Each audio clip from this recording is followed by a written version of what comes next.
Now I would like to introduce to you 7 interoperative verification checks performed in this order that help you restore the native laxities and compartment forces without the need of a force sensor, as long as you follow the caliper measurements, record the checks, and make the adjustments as we'll show you. The first step after making the resections is to place the knee in 9 degrees of flexion, insert the spacer block, and verify the point of pivot is medial, indicating a trapezoidal gap.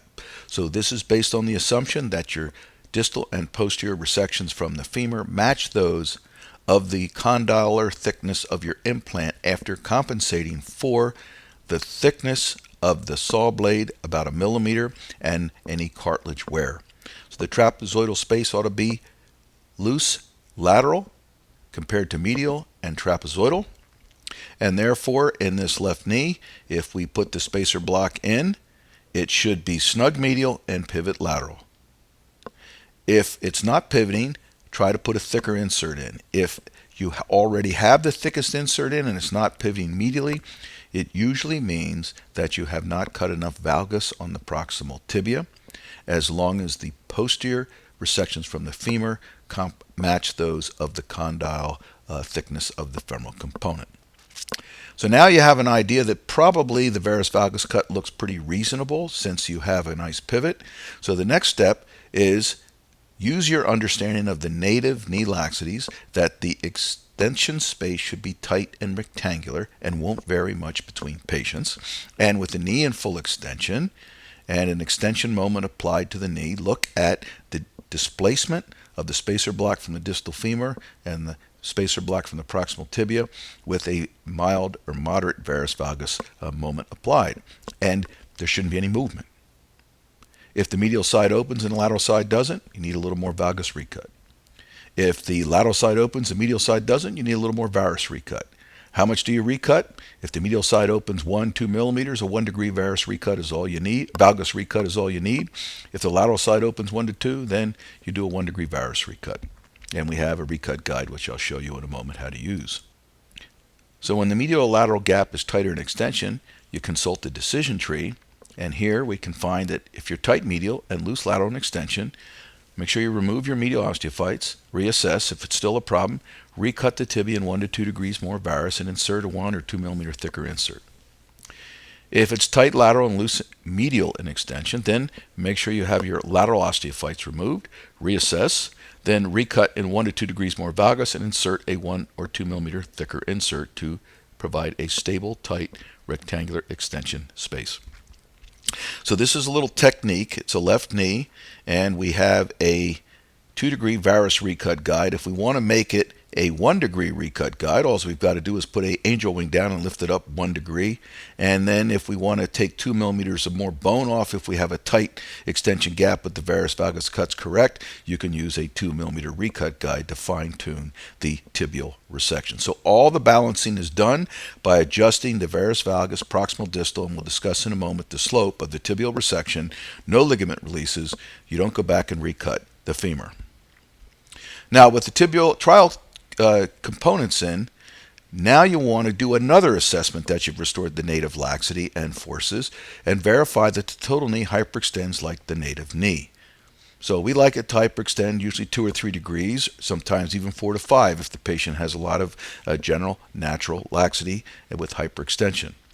Now this gives us an idea that the thickness of our insert is probably correct. Now with trial components, we're going to verify the negligible VV laxity and full extension. So you want to look at this, especially in the heavy leg. If you just feel it, you'll make an error.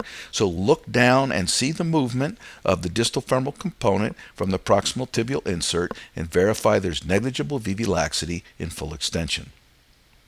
Now, when you're using a medial stabilized implant, there's often not only good AP stability, but sagittal stability. So it's important to check also at about 15 to 30 degrees of flexion.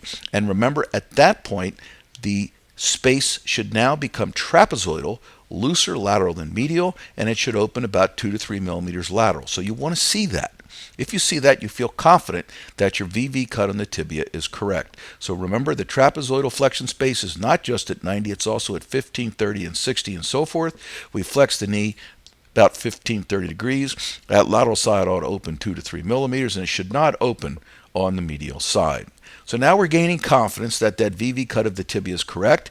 The next step will be to look at the slope resection of the proximal tibia. So once again, we go back in our mind, we've sort of memorized what the IE laxity was of our patient, and we want to see whether they have the same IE rotation at 90 degrees. If it doesn't move, then the flexion space is too tight, and we either got to add slope or reduce the thickness of the insert. But if the insert gave good stability and extension, then the problem is slope. So we want to then also double check our offset measurements. So at exposure, in this patient with varus osteoarthritis, there was 2 millimeters of cartilage wear. The offset measured 16, and we had a 2 millimeter thickness for the cartilage, so the offset we'd like to have later on with our trial components is 14. If we measure, say, 18, that means the tibia is translated anterior, our flexion gap's too tight. If it measures 10, then that means our flexion gap is too loose, which is either too little plastic or the PCL has been damaged. So now you can see in this particular example, we have restored the native offset, it's 14, so we don't have a problem. But let's assume that we did. Let's assume that this offset was 18 millimeters. So when the TK is tight in flexion and well balanced in extension, consult the decision tree. So here you can see with this particular situation, you want to increase the posterior slope until the exposure of the AP offset is restored at 90 degrees of flexion. So this is an example. The first step before you cut is go back and look at the medial aspect of your tibial resection and make a decision. Did you restore the native slope or did you undercorrect it? So here we are looking at the slope and trying to make a decision, and we think that we didn't cut enough. So we can just draw a line, or you can use a little recut guide. And for every degree of slope you add, you move the tibia back about 1.5 millimeters. So we'll take about 2 millimeters. You can see not much of a bone cut, and that's enough to move that slope back when we need to do it. That restores the resting ligament lengths of your flexion space. There are no ligaments tight in the flexion space. That's the fallacy of using a tensiometer. Why are you tensing ligaments that are naturally relaxed? You want to keep the same level of relaxation of those ligaments if you want to restore a knee that feels normal to the patient.